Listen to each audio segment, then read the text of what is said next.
द्रौपदी, जिन्हें पंचाली भी कहा जाता है, राजा द्रुपद की पुत्री थीं। उनका जन्म एक यज्ञ से हुआ था और उन्हें एक विशेष उद्देश्य के लिए सृष्टि में लाया गया था, अपने पिता के अपमान का प्रतिशोध लेने के लिए। द्रौपदी का सौंदर्य, बुद्धिमत्ता और वीरता अद्वितीय थी। उनके स्वयंवर में अनेक वीरों और राजाओं ने भाग लिया, लेकिन विजयी हुए अर्जुन। किंतु नियति के चक्र ने ऐसा मोड़ा कि द्रौपदी को एक नहीं, बल्कि 5 पतियों के साथ विवाह करना पड़ा, पांडव भाइयों के साथ। इस विवाह ने न केवल उनकी व्यक्तिगत स्थिति को जटिल बना दिया, बल्कि पूरे कुरुवंश के इतिहास में भी एक बड़ा मोड़ ला दिया। द्रौपदी का वैवाहिक जीवन चुनौतियों से भरा हुआ था।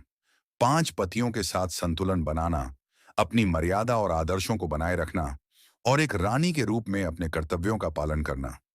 इन सब में वह सदैव अडिग रहीं। जब अर्जुन ने द्रौपदी के स्वयंवर में मछली की आंख में निशाना साधकर विजयी प्राप्त की, तब वह द्रौपदी को अपने घर ले गए। पांडव उस समय एक साधारण ब्राह्मण के वेश में रह रहे थे और अपनी मां कुंती के साथ एक साधारण कुटिया में निवास कर रहे थे। अर्जुन ने जब घर आकर कहा, मां, देखो हम क्या लाए हैं, तो कुंती ने बिना देखे ही जवाब दिया, जो भी लाए हो, पांचों भाई मिलकर बांट लो। जब कुंती ने देखा कि अर्जुन ने एक स्त्री द्रौपदी को लाकर खड़ा कर दिया है, तो उन्हें अपनी बात के परिणाम का एहसास हुआ। हालांकि कुंती की कही बात को धर्म का रूप मानकर पालन करना आवश्यक था। इस बात से विचलित होकर पांडवों और स्वयं द्रौपदी ने इस मुद्दे पर चर्चा की। इसके पीछे एक और धार्मिक कारण भी था। एक पूर्व जन्म में द्रौपदी ने भगवान शिव से प्रार्थना की थी कि उन्हें एक गुणवान पति मिले। भगवान शिव ने उन्हें वरदान दिया था कि उन्हें 5 गुणवान पति मिलेंगे, और इसी वरदान के कारण उनका विवाह पांचों पांडवों से हुआ। पांचों भाइयों के बीच द्रौपदी के साथ वैवाहिक जीवन को कैसे संतुलित किया जाए, इसके लिए एक विशेष नियम बनाया गया था। यह नियम द्रौपदी की मर्यादा और भाइयों के बीच आपसी सामंजस्य बनाए रखने के लिए था। इस नियम के अनुसार द्रौपदी एक समय में केवल एक भाई के साथ ही पत्नी के रूप में रहती थी। हर पांडव को एक निश्चित अवधि के लिए द्रौपदी के साथ समय बिताने का अधिकार था, और इस अवधि के समाप्त होने के बाद वह दूसरे भाई की पत्नी बन जाती थी। यदि कोई पांडव बिना अनुमति के उस समय में द्रौपदी के कक्ष में प्रवेश करता था, जब वह दूसरे भाई के साथ होती थी, तो उसे 1 साल का वनवास करना पड़ता था। यह नियम अर्जुन ने एक बार भंग किया था, जब वह अपने धनुष और तीर को लेने के लिए कक्ष में गए थे, जहां युधिष्ठिर और द्रौपदी मौजूद थे। इसके परिणाम स्वरूप अर्जुन ने स्वेच्छा से वनवास का पालन किया।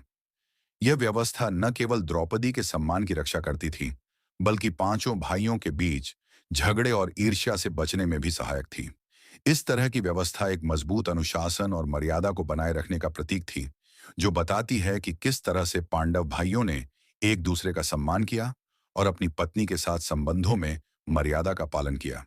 द्रौपदी ने इस प्रकार के वैवाहिक जीवन को पूरी निष्ठा और धैर्य के साथ निभाया कि सबसे बड़ी परीक्षा तब आई जब दुर्योधन और शकुनी की कुटिल चालों के चलते युधिष्ठिर ने उसे जुए में दांव पर लगा दिया।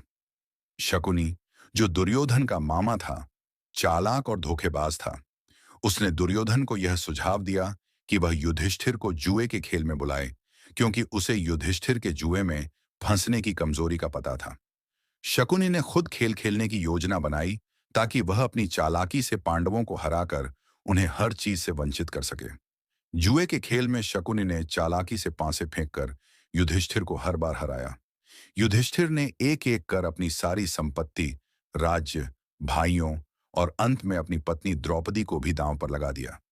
दुर्योधन ने उसे महल में सभी के सामने अपमानित किया। वह उसे बुरी तरह से अपशब्द कहकर और नंगा करने की कोशिश करता है। द्रौपदी, जो पहले से ही शोकित और अपमानित थी, भगवान श्री कृष्ण से मदद की उम्मीद करती है। भगवान कृष्ण ने उसकी सहायता की और द्रौपदी की साड़ी का अंत नहीं हुआ, जिससे दुर्योधन का अपमान और बढ़ा। द्रौपदी की कहानी यह संदेश देती है कि जब कोई स्त्री अपने आत्मसम्मान के लिए खड़ी होती है, तो वह इतिहास बदलने की शक्ति रखती है। यह कहानी हर उस व्यक्ति के लिए प्रेरणा है जो कठिन परिस्थितियों में भी अपनी गरिमा और आदर्शों को बनाए रखना चाहता है।